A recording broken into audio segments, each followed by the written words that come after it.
Hello friends, welcome to my channel vibes with Sonali. और आपका स्वागत है मेरे एक फिर से नए ब्लॉग में।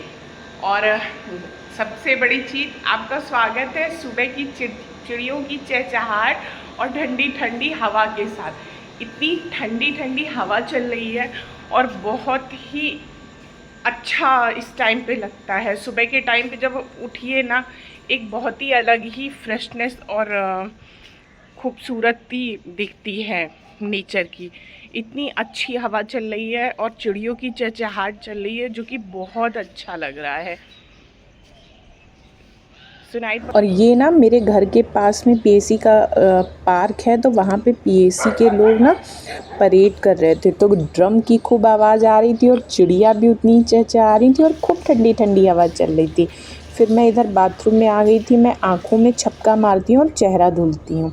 फिर मैंने सोचा कि जब तक मैं एक्सरसाइज़ करूँगी तो पहले तब तक मैं मशीन में कपड़े लगा देती हूँ, क्योंकि कल थर्सडे था ना, तो कपड़े नहीं धुले थे, तो इस वजह से मशीन में कपड़े लगा दिए थे। और फिर मैंने कल बताया था ना आप लोगों को कल के व्लॉग में कि मुझे गेहूँ धुलना था, पर मौसम के वजह से मैंने नहीं धुला था। आज भी धुलने जा रही थी, पर मौसम सुबह इतना अच्छा था कि मुझे डर ही लग रहा था कि कहीं फिर से बारिश ना हो जाए। फिर मैंने कहा चलो ऐसे कब तक डरती रहूँगी, धुल ही देती हूँ। तो इस वजह से फिर मैंने गेहूँ को ले आके भिगो दिया था।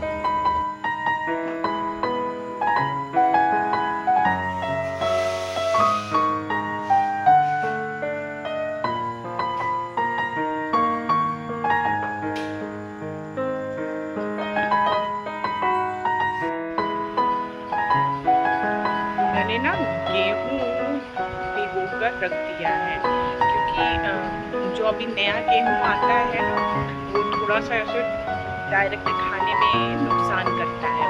तो जैसे आप उसको थोड़ी देर के लिए भिगो के रख दीजिए और फिर धुलिए, तो वो फिर आटा सही होता है। क्योंकि ये जो आटा होता है ना, फिर ये आटा आपको हो सकता है मोशंस आने लगे, मोशंस की दिक्कत हो सकती है, क्योंकि ये आटा भी गर्म होता है। तो इस वजह से जब आप गेहूं को भिगो कर रख देंगे ना, तो उस आटे से जो रोटी बनेगी वो हमारे पेट के लिए अच्छी होती है। क्योंकि अभी ये नया नया कट के आया होता है, तो ये गर्म होता है। और मशीन में कपड़े धुलने के लिए चला दी हैं। अब मैं करूँगी अपनी एक्सरसाइज, क्योंकि बाहर इतना अच्छा मौसम है ना कि बैठ के एक्सरसाइज करने में मज़ा आ जाएगी। फिर मैं आ गई थी किचन में। मैंने बताया हुआ है ना कि मैं किचन रात में ही साफ़ करके रखती हूँ। और ये देखिए, मैंने किशमिश और चिया सीड और बादाम भिगो कर रखा था। फिर मैंने अपना पानी गर्म करा और चिया सीड के साथ अपना गर्म पानी, करीब 1 लोटा, 2.5-3 गिलास पानी होता होगा, वो मैंने पिया। और फिर मैं योगा करने के लिए अपनी मैट डाली थी। और ये देखिए ब्रूनो कैसे आके मेरे पैरों के पास ही खेल रहे थे। और ये एक्सरसाइज जो है ना, ये पेट और कमर के लिए एक दुपट्टे का सपोर्ट मिल जाता है ना, उसके थ्रू ये बहुत ही आसानी से एक्सरसाइज हो जाती है। और इसे ना बोट पोज कहते हैं। और ये पैरों के लिए मैंने एक्सरसाइज करी। अगर आप लोग मुझे बोलेंगे ना, तो मैं डिटेल में आप लोगों को ये एक्सरसाइज की वीडियो बनाकर दूंगी। और एक मैं ना बॉटल से एक्सरसाइज करती हूँ। जैसे सर्वाइकल की वजह से हाथों में दिक्कत होती है ना, तो उससे बॉटल को एक हाथ से दूसरे हाथ में बैक साइड में पकड़ाना होता। और ब्रूनो अपनी हड्डी के लिए मुझसे लड़ रहे थे, बराबर खेले पड़े थे।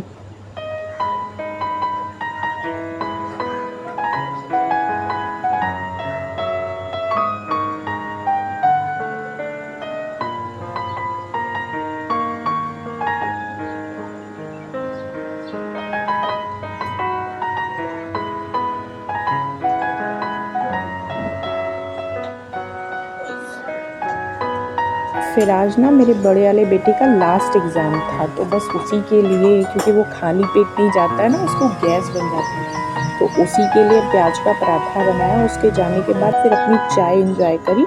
और फिर मुझे गेहूँ धुलना था, तो मुझे बालकनी में फैलाना था, तो मैंने ऐसे झाड़ू लगाई। क्योंकि ब्रूनो के बाल आप डेली झाड़िए, फिर भी बहुत ज़्यादा उसके बाल झड़ते हैं। तो बस बालकनी में मैंने झाड़ू लगाई और फिर मैं आ गई थी गेहूँ धुलने के लिए। क्योंकि हमारे गांव से गेहूँ आता है और देखिए कितना गंदा था। तो ऐसे भिगो के रख दीजिए तो उसके दोनों फ़ायदे होते हैं, जितनी गंदगी होती है ना वो ऊपर आ जाती है और साथ में साफ़ करने में बड़ी ही आसानी होती है।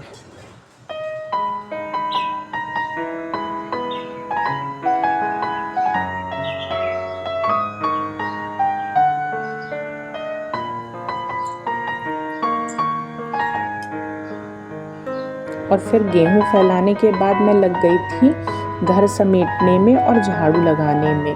तो मैंने बेडशीट वगैरह सही करी और सोफ़ा वगैरह सही करा। इधर बच्चों की जो टेबल थी, बच्चों का रूम था, उसको समेटा और फिर मैं झाड़ू लगाने लग गई थी। और ब्रूनो देखिए मेरे साथ बराबर लगे रहते हैं, बराबर उठ के मेरे साथ वो काम कराते हैं।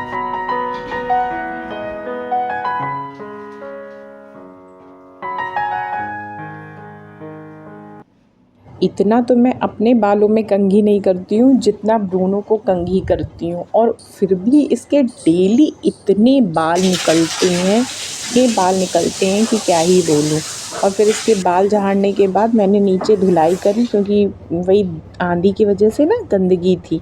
और फिर मैं कपड़े धुलकर नहाकर रेडी हो गई थी, और पूजा तो मुझे करनी ही नहीं थी। फिर मैं आ गई थी सीधे किचन में। तो आज मैंने ब्रेकफास्ट में बनाया था चीज़ सैंडविच, और आज चावल तो बनना नहीं था तो दाल भी नहीं बनाई सब थी। काम निपट गया है, किचन भी साफ़ हो गया है, अब सिर्फ बर्तन मांजना बाकी है और कुछ भी नहीं, सारा काम निपट गया। और पसीने से देखिए बिंदी तो एकदम टिकती ही नहीं है, बिल्कुल बिंदी लगाओ नहीं कि आप इतनी में मुझे स्वेटिंग होती है ना कि बिंदी टिकती ही नहीं है। तो बस सब काम निपट गया है और अब सिर्फ बर्तन मांजना पड़ा हुआ है। अगर आप लोगों को ब्लॉग पसंद आता है तो please like, share and subscribe करिए।